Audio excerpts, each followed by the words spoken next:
Capítulo 28, exercício 28. A figura é x2828, mostra uma cavidade oca fechada em um condutor neutro.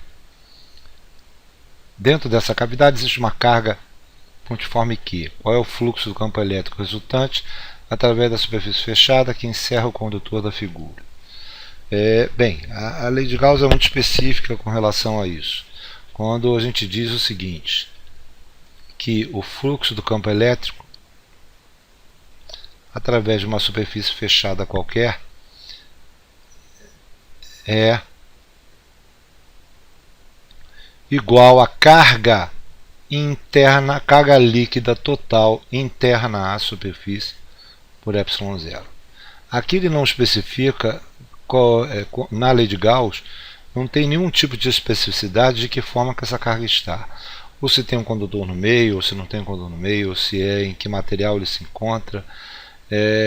O que importa é que quando a gente traça a superfície, a carga interna é proporcional ao fluxo do campo elétrico. As cargas externas não contribuem para o fluxo.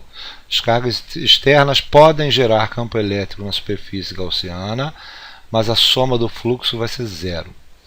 Então,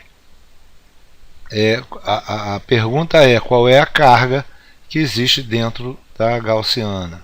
A carga que existe dentro da gaussiana, da superfície traçada, agitada na figura, é Q, já que o condutor é neutro. Se o condutor é neutro, a única carga que tem é Q. Então, dessa forma, o fluxo total resultante sobre a superfície é simplesmente Q por ε0. Certo? Isso mata a questão de cara. Agora vamos complementar ela tentando entender como é que é o processo, o que acontece. Certo? Quando a gente coloca a carga aqui interna a esse condutor, essa carga gera campo elétrico dentro do condutor. Mas a gente sabe que o campo elétrico dentro do condutor é zero. Então o campo elétrico dentro do condutor tem que ser zero. E ele gera campo elétrico no condutor. O que o condutor faz? Ele reage movendo os elétrons. Os elétrons vão se mover até ficar nas superfícies, distribuindo nas superfícies e zerando o campo elétrico dentro do condutor.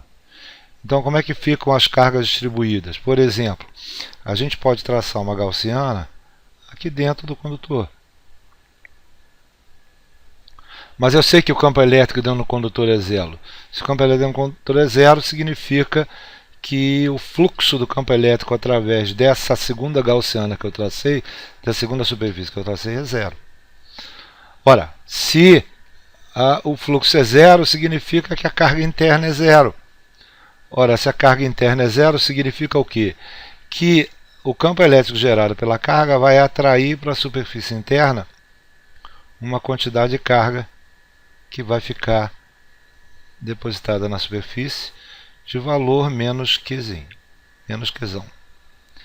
De tal forma que a soma das cargas pontual mais a carga distribuída na superfície interna, ela é zero. Se a carga interna é zero, então o fluxo vai ser zero. Certo? Então, mas o condutor é neutro. Mas se o condutor é neutro, significa que se tem carga interna de valor menos Q, ele vai distribuir na superfície externa uma quantidade de carga de valor mais Q. Certo? Onde a soma das cargas na superfície interna mais externa vai dar zero, já que o condutor é neutro.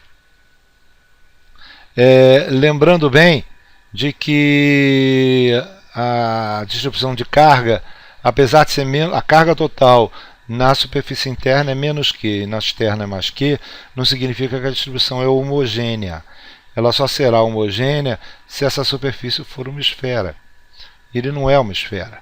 Então a carga necessariamente não pode ser homogênea, porque ele tem que zerar o campo elétrico em todos os pontos do condutor.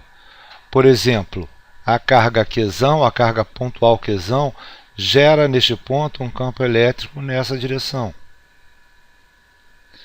E a soma das cargas interna e externa gera um campo elétrico no sentido contrário. Então o campo elétrico gerado pelas duas distribuições está no sentido contrário, zerando o campo elétrico. Ora, isso acontece num ponto longe. Vamos pegar um outro ponto, por exemplo, aqui. Eu sei que a minha carga Q pontual gera um campo elétrico assim. E a soma das duas cargas tem que gerar um campo elétrico contrário, zerando o campo elétrico aqui.